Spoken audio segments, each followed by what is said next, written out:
Hello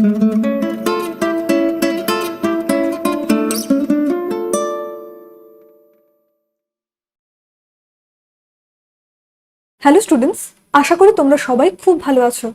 আজকের ক্লাসে আমরা ক্লাস 12 এর বায়োটেকনোলজি অ্যান্ড ইটস অ্যাপ্লিকেশন অর্থাৎ জৈব প্রযুক্তিবিদ্যা এবং এর প্রয়োগ এই চ্যাপ্টারটা আজকের ক্লাসে আমরা কন্টিনিউ করব। তো রিডিউস সিলেবাস অনুযায়ী এই চ্যাপ্টারতে যেগুলো ছিল আমি আরেকবার তোমাদের বলে দিই। এখান থেকে ছিল আমাদের ইন্ট্রোডাকশন পড়তে হবে, প্রিন্সিপালটা পড়তে হবে, নেক্সট ছিল জেনেটিক ইঞ্জিনিয়ারিং, তার মধ্যে ছিল রিকম্বিনেন্ট ডিএনএ টেকনোলজি, এই তিনটে টপিকই আমাদের পড়া হয়ে গেছে। নেক্সট ছিল application of biotechnology in health and agriculture, এই টপিকটাই আমরা আজকে পড়বো, অর্থাৎ জৈব প্রযুক্তিবিদ্যার প্রয়োগ সম্বন্ধে আজকে ক্লাসে আমরা আলোচনা করব। আর যেগুলো আমাদের হয়ে গেছে তার মধ্যে আছে জেনেটিক্যালি মডিফাইড অর্গানিজম অর্থাৎ জিএমও, যেখানের মধ্যে ছিল বিটি ক্রপ সম্বন্ধে আমরা আলোচনা করেছি, বায়োসেফটি ইস্যু, বায়োপাইরেসি অ্যান্ড বায়োপেটেন্ট, এগুলো সম্বন্ধে আমরা আলোচনা করেছি। আমাদের বাকি আছে তাহলে আজকে আমরা যেটা আলোচনা করব অ্যাপ্লিকেশন অফ বায়োটেকনোলজি, এটা। আর আমাদের আছে হিউম্যান ইনসুলিন অর্থাৎ মানব insulin and vaccine production, gene therapy and transgenic animals, এই টপিকগুলো আমাদের বাকি আছে। মোটামুটি আর 2 থেকে 3টে ক্লাস হলে আমাদের এই চ্যাপ্টারটা শেষ হয়ে যাবে এবং তারপর আমরা এই চ্যাপ্টার থেকে আর কি কোয়েশ্চেন হতে পারে সেগুলো নিয়ে তোমাদের সামনে আলোচনা করব। তো আজকের ক্লাসটা শুরু করা যাক। প্রথমে আমরা দেখবো যে জৈব প্রযুক্তিবিদ্যা এবং এর প্রয়োগ, এই চ্যাপ্টারটা থেকে তোমাদের 2020 সালে একটা কোয়েশ্চেন এসেছিল যে জৈব প্রযুক্তিবিদ্যার প্রয়োগ লেখো কৃষিক্ষেত্রে। ঠিক আছে, 2 নম্বরের একটা কোয়েশ্চেন এসেছিল, দুটি প্রয়োগ কৃষিক্ষেত্রে জৈব প্রযুক্তিবিদ্যার দুটি প্রয়োগ সম্বন্ধে আলোচনা করো। তো অর্থাৎ এটা ইম্পর্টেন্ট, 2020-তে যেহেতু এসেছে তোমরা দেবে 2022-এ। তো আজকের ক্লাসটা শুরু করা যাক এবং দেখি আমরা কৃষিক্ষেত্রে এবং স্বাস্থ্যক্ষেত্রে জৈব প্রযুক্তিবিদ্যার কি প্রয়োগ। তো আমরা জানি যে জৈব প্রযুক্তিবিদ্যার সাহায্যে কি করা হয়। ধরো একটা উদ্ভিদ বা একটা প্রাণী ছিল, জৈব প্রযুক্তিবিদ্যার সাহায্যে সেই উদ্ভিদ বা প্রাণীকে আরো উন্নত মানের করা হয়। আমরা দেখি যে কৃষিক্ষেত্রে এই জৈব প্রযুক্তিবিদ্যার প্রয়োগ। 1 নম্বরে আছে দীর্ঘজীবী টমেটো। টমেটোর পলিগ্যালাক্টো ইউরিনেজ নামক এনজাইম ফল পাকার সঙ্গে সঙ্গে ফলকে নরম করে তোলে। তাহলে কি বললাম, যে টমেটোর মধ্যে এই উৎসেচকটা থাকার জন্য এটা টমেটোকে নরম করে তোলে। তবে যে টমেটোতে এই উৎসেচক কম তৈরি হয়, অর্থাৎ এই পলিগ্যালাক্টো ইউরিনেজ এই উৎসেচকটা কম তৈরি হয় যে ফলটাতে, সেটা কি হয় না সুস্বাদু হয়। তাহলে আমাদেরকে কি করতে হবে, ফলটা সুস্বাদু করার প্রয়োজনীয়তা আছে। সেজন্য অ্যান্টিসেন্স প্রযুক্তির সাহায্যে এই জিনকে নিষ্ক্রিয় করে ফ্লেভার সেভার নামক টমেটো তৈরি করা হয়েছে। এছাড়া তৈরি হয়েছে ব্রিটিশ জেনকো টমেটো। তাহলে এই ব্রিটিশ জেনকো টমেটো, ফ্লেভার সেভার টমেটো, এই টমেটো গাছগুলো হচ্ছে দীর্ঘজীবী টমেটো। যদি কোনো একটা টমেটো ধরো হলো, সঙ্গে সঙ্গে সেটা নরম করে দিল, তাহলে তো বেশি দিন থাকবে না, সেটাকে বাজারে বিক্রি করার সময় ঠিকঠাক করে নিয়ে যাওয়া যাবে না, অনেক অসুবিধা হবে। সেজন্য বায়োটেকনোলজি বা জৈব প্রযুক্তিবিদ্যার সাহায্যে ভালো উন্নত মানের টমেটো তৈরি করতে হবে এবং তৈরি করা হয়েছে। সেটা হচ্ছে ফ্লেভার সেভার টমেটো এবং ব্রিটিশ জেনকো টমেটো। নাম্বার হচ্ছে দীর্ঘজীবী টমেটো। যদি বলা হয় কৃষিক্ষেত্রে বায়োটেকনোলজির দুটি প্রয়োগ লেখো, তাহলে 1 নম্বর দীর্ঘজীবী টমেটো আমরা লিখতে পারবো। 2 নম্বরে কি আছে আমরা দেখি, প্রতিরোধী শস্য। ব্যাসিলাস থুরিনজিয়েসিস নামক ব্যাকটেরিয়ার টক্সিন জিনকে ভুট্টা, ধান এবং আলু গাছে ঢুকিয়ে এমন ট্রান্সজেনিক শস্য তৈরি করা গেছে যারা কীটনাশক প্রয়োগ ছাড়াও পতঙ্গ নাশ করাতে পারে। আমরা বিটি ক্রপ পড়ার সময় এটা পড়েছিলাম যে ব্যাসিলাস থুরিনজিয়েসিস, ব্যাসিলাসের বি আর থুরিনজিয়েসিসের টি, সেখান থেকে বলা হয়েছিল বিটি জিন এটাকে প্রবেশ করানো হচ্ছে, দিয়ে কি করা হচ্ছে না এই ভুট্টা, ধান এবং আলু গাছে এগুলোকে প্রবেশ করিয়ে এগুলোকে ট্রান্সজেনিক শস্যে পরিণত করা হচ্ছে। কোনো কীটনাশকের প্রয়োগ না করেও ভালোভাবে উৎপন্ন করা যাচ্ছে এই গাছগুলো, এবং এই গাছগুলোকে যদি কোনো পতঙ্গ আক্রমণ করে তাহলে সেই পতঙ্গগুলোকেও নাশ করতে সক্ষম হয় শুধুমাত্র এই বিটি জিনটা এই গাছগুলোতে প্রবেশ করানোর জন্য, যেটা প্রবেশ করানো হচ্ছে বায়োটেকনোলজি পদ্ধতির সাহায্যে। এটা একটা বায়োটেকনোলজির একটা প্রয়োগ আমরা বলতে পারি। 1 নাম্বার হচ্ছে দীর্ঘজীবী টমেটো, 2 নাম্বার হচ্ছে প্রতিরোধী শস্য, 3 নাম্বার হচ্ছে ভাইরাস প্রতিরোধী শস্য। টমেটো, আলু, তামাক গাছের ক্ষতিকারক ভাইরাসের খোলক প্রোটিন এই সমস্ত উদ্ভিদে ঢুকিয়ে অনাক্রম্যতা জাগিয়ে তোলা সম্ভব হয়েছে। এইরকম উদ্ভিদগুলি ভাইরাসের প্রতিরোধী হয়ে ওঠে। তাহলে এই সমস্ত গাছের যে ক্ষতিকারক ভাইরাসের খোলক প্রোটিনটা আছে সেটা উদ্ভিদে ঢুকিয়ে অনাক্রম্যতা জাগিয়ে তোলা হচ্ছে, দিয়ে এই গাছগুলোকে ভাইরাসের প্রতিরোধী, যাতে ভাইরাসগুলো আক্রমণ করতে না পারে সেই ব্যবস্থা করা হয়েছে। এই সমস্ত গাছগুলোর মধ্যে ভাইরাসের যে বাইরের যে ক্যাপসিড আবরণীটা আছে সেই প্রোটিনটা ঢুকিয়ে দেওয়া হচ্ছে, দিয়ে ভাইরাস প্রতিরোধী করা হচ্ছে। 3 নাম্বার, আশা করি এটা বোঝা গেছে। 4 নাম্বার হচ্ছে আগাছা প্রতিরোধী শস্য। স্ট্রেপ্টোমাইসিস গোত্রীয় ব্যাকটেরিয়ার একরকম জিন আছে যা বাস্তা নামক আগাছানাশককে প্রতিরোধ করতে পারে।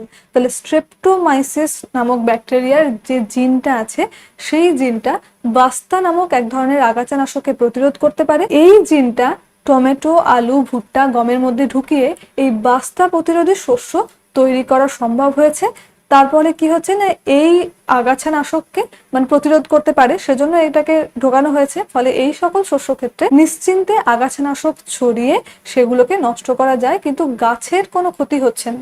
আমাদের তো এটাই করতে হবে, গাছের কোনো ক্ষতি হবে না, গাছের ক্ষতি না হয়ে উন্নত মানের শস্য উৎপন্ন হবে এবং সাথে সাথে কীটনাশকও প্রয়োগ করা হচ্ছে না এবং পতঙ্গগুলোকেও নাশ করতে পারা যাচ্ছে।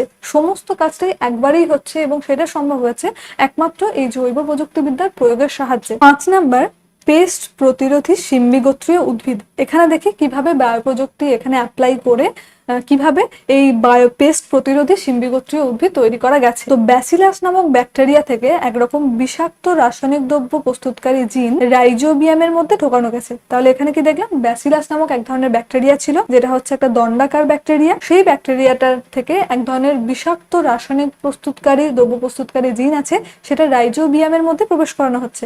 রাইজোবিয়ামটা কি করে না, এটা শিম্বি গোত্রীয় গাছে মূলে অর্বুদ সৃষ্টি করে। আমরা জানি, আমরা রাইজোবিয়ামের নাম পড়েছি, যেটা নাইট্রোজেন ফিক্সেশনে সাহায্য করে, অর্থাৎ নাইট্রোজেন সংবন্ধনে সাহায্য করে। যেরকম গাছে এরকম বিশেষ রাইজোবিয়াম প্রয়োগ করা হয়, তারা উইভিল জাতীয় ক্ষতিকারক পতঙ্গের আক্রমণ রোধ করতে পারে। কেন পারলো? কারণ এই রাইজোবিয়ামের মধ্যে ব্যাসিলাস নামক ব্যাকটেরিয়া থেকে প্রাপ্ত এক ধরনের বিষাক্ত রাসায়নিক জিন, সেই জিনটাকে প্রবেশ করানো হয়েছে। এর ফলে রাইজোবিয়ামের মধ্যে ওই জিনটা প্রবেশ করানোর ফলে রাইজোবিয়ামটা যখন বিভিন্ন শিম্বিগোত্রীয় উদ্ভিদের মূলে অর্বুদ সৃষ্টি করছে, সেই জিনটা কি করছে না, উইভিল নামক এই ক্ষতিকারক পতঙ্গের আক্রমণটা রোধ করতে পারছে। ঠিক আছে, তাহলে এখানে এই ব্যাকটেরিয়ার জিনটা প্রবেশ করানো হয়েছে বলে তবেই এটা পতঙ্গকে রোধ করতে পারলো। এই সব কটা পয়েন্টই আমরা মনে রাখবো। এখান থেকে যদি 1 নম্বরের কোশ্চেন আসুক, 2 নম্বরের কোশ্চেন আসুক, সেটা আমরা যাতে লিখতে পারি। শস্যের উৎকর্ষ সাধন। বেশিরভাগ শস্যই অতি প্রয়োজনীয় অ্যামাইনো অ্যাসিড তৈরি করতে পারে না। ঠিক আছে, বেশিরভাগ শস্য তৈরি করতে পারছে না অ্যামাইনো অ্যাসিড। এই কারণে শস্যের প্রোটিন জিনের পরিবর্তন ঘটিয়ে তাদের উৎকর্ষ সাধনের চেষ্টা চলছে। তাহলে যারা বিভিন্ন ধরনের অ্যামাইনো অ্যাসিড তৈরি করতে পারছে না, সেই সমস্ত প্রোটিন জিনের পরিবর্তন ঘটানো হচ্ছে কার দ্বারা?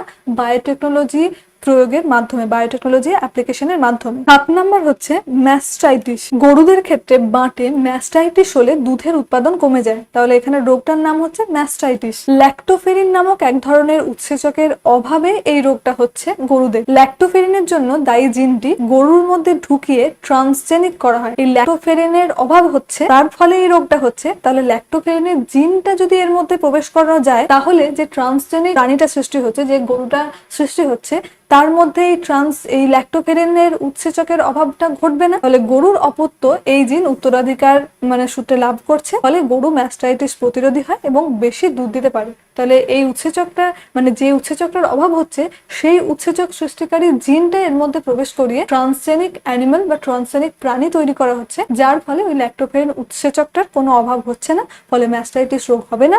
তার ফলে এই গরুগুলো বেশি দুধ দিতে পারবে। 7 নাম্বার হলো, এই প্রত্যেকটা জিনিসই হচ্ছে আমাদের মনে রাখতে হবে, যার ফলে 1 নাম্বার 2 নাম্বার যাই কোশ্চেন করুক আমরা এটা সহজে লিখতে পারি। 7 নাম্বার আমরা দেখবো যে দ্রুত বৃদ্ধিশীল ভেড়া। তো জৈব প্রযুক্তিবিদ্যার সাহায্যে কিভাবে দ্রুত বৃদ্ধিশীল ভেড়া তৈরি করা হচ্ছে, অর্থাৎ যে ভেড়াগুলো ছিল তাদের যে স্বাভাবিক বৃদ্ধি তার থেকে দ্রুত বৃদ্ধি হবে, কিভাবে সেটা তৈরি করা হচ্ছে সেটা আমরা এবার দেখব। যে মানুষের গ্রোথ হরমোনের জিন ভেড়ার মধ্যে ঢুকিয়ে অধিক বৃদ্ধিশীল ভেড়া উৎপাদন করা গেছে। তাহলে মানুষের যে গ্রোথ হরমোনগুলো আছে, যেটা মানুষের বৃদ্ধিতে সাহায্য করছে, সেই গ্রোথ হরমোনের জিনটা ভেড়ার মধ্যে ঢুকিয়ে দেওয়া হচ্ছে, দিয়ে তৈরি করা হচ্ছে অধিক বৃদ্ধিশীল ভেড়া। তবে এই ভেড়া জনন ক্ষমতাহীন এবং পরজীবীর আক্রমণে বেশি আক্রান্ত হয়। মানুষের যে গ্রোথ হরমোনটা আছে সেটা ভেড়ার মধ্যে ঢোকানোর ফলে ভেড়ার কিন্তু বৃদ্ধিটা দ্রুত হচ্ছে, অধিক বৃদ্ধিশীল ভেড়া তৈরি করা গেছে। অধিক বৃদ্ধিশীল মাছ। অনেক ধরনের মাছের প্রজাতি আছে, যেমন স্যামন, ট্রাউট, পোনা মাছ, যাদের মধ্যে সামুদ্রিক মাছের জিন ঢুকিয়ে অধিক বৃদ্ধিশীল মাছ তৈরি করা গেছে। যেমন স্যামনের ক্ষেত্রে দেখা গেছে এই মাছ তার স্বাভাবিক বৃদ্ধির চেয়ে 30 গুণ বেশি বৃদ্ধি হতে পারে। তাহলে জৈব প্রযুক্তিবিদ্যা মানেই হচ্ছে একটা জীব আছে, সেটার যদি ঠিকঠাক বৃদ্ধি না হয় বা সেটা যদি ভালো ফলন ক্ষমতাযুক্ত না হয়, সেই জীবটার মধ্যে অন্য একটা উন্নত মানের জীবের জিনটাকে সেই আগের জীবটার মধ্যে ঢুকিয়ে আগের জীবটাকে আরো উন্নত মানের করা হচ্ছে এই বায়োটেকনোলজি বা জৈব প্রযুক্তিবিদ্যার প্রয়োগের মাধ্যমে। তো সেগুলোই আমরা পড়লাম যে কৃষিক্ষেত্রে এই বায়োটেকনোলজি বা জৈব প্রযুক্তিবিদ্যার প্রয়োগ। তাহলে এখান থেকে যদি 1 নাম্বার 2 নাম্বার যাই কোশ্চেন আসুক তোমরা এখান থেকে যেন লিখতে পারো, তাই এই 8টা পয়েন্ট ভালো করে তোমরা দেখে নিও। রিডিউস সিলেবাসে কৃষিক্ষেত্র এবং স্বাস্থ্যক্ষেত্রে বায়োটেকনোলজির অ্যাপ্লিকেশন ছিল, আমরা কৃষিক্ষেত্রেটা দেখলাম। এরপর আমরা দেখব স্বাস্থ্যক্ষেত্রে এই বায়োটেকনোলজি বা জৈব প্রযুক্তিবিদ্যার যে প্রয়োগ সেটা। চিকিৎসা ক্ষেত্রে জৈব প্রযুক্তিবিদ্যার প্রয়োগ সম্পর্কিত কয়েকটি নিদর্শন আমরা এবার দেখে নেব। 1 নাম্বার হচ্ছে ওষুধপত্র যেমন অ্যান্টিবায়োটিক্স কিভাবে তৈরি করা হচ্ছে। দেখো যেমন ভাবে তৈরি হয়, ব্যাকটেরিয়া, ছত্রাক, এমনি বিভিন্ন গাছগাছরা থেকে নিষ্কাশনের মাধ্যমে বিভিন্ন ধরনের অ্যান্টিবায়োটিক্স তৈরি করা হয়, যার ব্যবহার কি না জীবাণু বা পরজীবী দ্বারা সংক্রামিত রোগ নিরাময়ে সাহায্য করে হচ্ছে অ্যান্টিবায়োটিক্স। আমরা জানি যে অ্যান্টিবায়োটিক্স আমরা খাই। তো তারপর 2 নাম্বার হচ্ছে বিভিন্ন রকমের হরমোন, যেমন মানুষের ইনসুলিন বা হিউম্যান ইনসুলিন। এই মানব ইনসুলিন তৈরির পদ্ধতি সম্বন্ধে আমরা পড়বো, এখানে ছোট করে যেটা দেয়া আছে এটা আপাতত জানি। নেক্সট আমরা হিউম্যান ইনসুলিন এবং ভ্যাকসিন সম্পর্কে নেক্সট ক্লাসে পড়বো। তো ব্যাকটেরিয়া বা ইস্ট কোষে ইনসুলিন জিন ছড়িয়ে বা অন্য কোনো জিন ছড়িয়ে অণুজীবকে ট্রান্সজেনিক করার মধ্য দিয়ে এই মানব ইনসুলিন তৈরি করা হয়। এবং এই মানব ইনসুলিন কোথায় লাগে না জানি যে ইনসুলিনটা হচ্ছে ডায়াবেটিক পেশেন্টের ক্ষেত্রে লাগে, ডায়াবেটিসের চিকিৎসায় কিংবা অন্য কোনো হরমোনের অভাবজনিত রোগে বিভিন্ন ধরনের হরমোন কাজে লাগে, যেটা তৈরি করা হয় হচ্ছে বায়োটেকনোলজির প্রয়োগের মাধ্যমে। নেক্সট হচ্ছে গ্লাইকোপ্রোটিন AAT। মানুষের AAT জিন ভেড়ার মধ্যে ঢুকিয়ে ট্রান্সজেনিক ভেড়া সৃষ্টি করলে ভেড়ার দুধের সঙ্গে AAT পাওয়া যায়। এটার ব্যবহার কি না এমফাইসেমা রোগ চিকিৎসায় এই AAT কাজ করে। 3 নাম্বার আমরা দেখলাম গ্লাইকোপ্রোটিন AAT। মানুষের ইন্টারফেরন জিন ইস্ট কোষে ঢুকিয়ে, মানুষের ইন্টারফেরন জিন ইস্ট কোষে ঢোকানো হচ্ছে, তার ফলে ইস্ট ইন্টারফেরন তৈরি করে।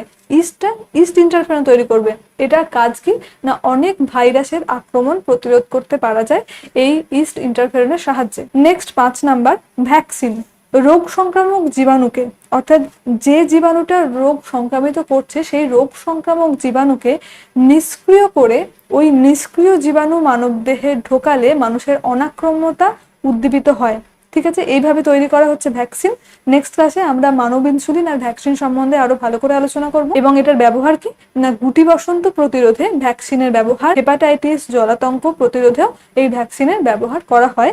এই যে ভ্যাকসিনটা তৈরি করা হয় হচ্ছে জৈব প্রযুক্তিবিদ্যা বা বায়োটেকনোলজির অ্যাপ্লিকেশনের মাধ্যমে। এরপর আমরা green biotechnology, red biotechnology, blue biotechnology এবং হোয়াইট অর গ্রে বায়োটেকনোলজি সম্বন্ধে আলোচনা করব। 1 নাম্বার আমরা তাহলে প্রথমেই চলে আসি, এটা পরে 1 নাম্বারের MCQ, যেটা আমরা প্রথমেই আজকে লিখছি সেটা হচ্ছে গ্রিন বায়োটেকনোলজি। এটা পড়েছিল 2016-তে যে গ্রিন বায়োটেকনোলজি বলতে কি বোঝো, দিয়ে 4টে অপশন ছিল। তো গ্রিন বায়োটেকনোলজি হচ্ছে কৃষিক্ষেত্রে যে জৈব প্রযুক্তিবিদ্যার যে প্রয়োগ তাকে বলা হচ্ছে গ্রিন বায়োটেকনোলজি। যেমন এর এক্সাম্পল হচ্ছে বিটি কটন বা বিটি তুলা, এটা হচ্ছে গ্রিন বায়োটেকনোলজির উদাহরণ। নেক্সট 2 নাম্বার আমরা দেখব যে রেড বায়োটেকনোলজি। রেড বায়োটেকনোলজি কাকে বলা হচ্ছে না এটা হচ্ছে চিকিৎসা ক্ষেত্রে বায়োটেকনোলজির যে ব্যবহার তাকে বলা হচ্ছে রেড বায়োটেকনোলজি। 3 নাম্বার আমরা দেখব ব্লু বায়োটেকনোলজি। এই যেগুলো হচ্ছে এখানে সবগুলোই কিন্তু ইম্পর্টেন্ট। তো ব্লু বায়োটেকনোলজি এখানে বলা হচ্ছে যে জীবের উন্নতির জন্য, মানে জলজ জীবের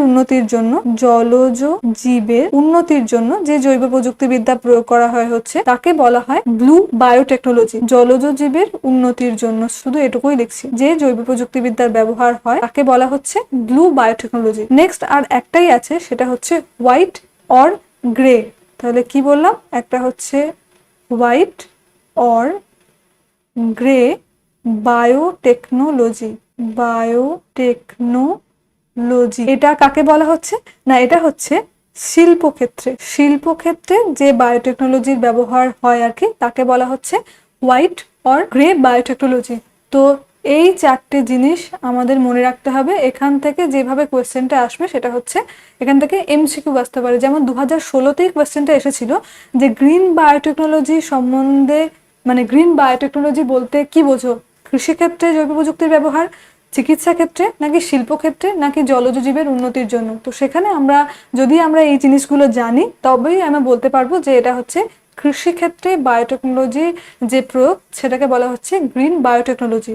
তো আজকের ক্লাসে আমরা যেটা আলোচনা করলাম মেনলি এখানে রিডিউস সিলেবাস অনুযায়ী কৃষিক্ষেত্রে এবং স্বাস্থ্যক্ষেত্রে বায়োটেকনোলজির যে অ্যাপ্লিকেশনটা সেটা সম্বন্ধে আমরা আজকের ক্লাসে আলোচনা করলাম। যে ক্লাসটা এই পর্যন্তই, দেখা হবে পরের ক্লাসে। ততদিন তোমরা সবাই খুব ভালো থেকো।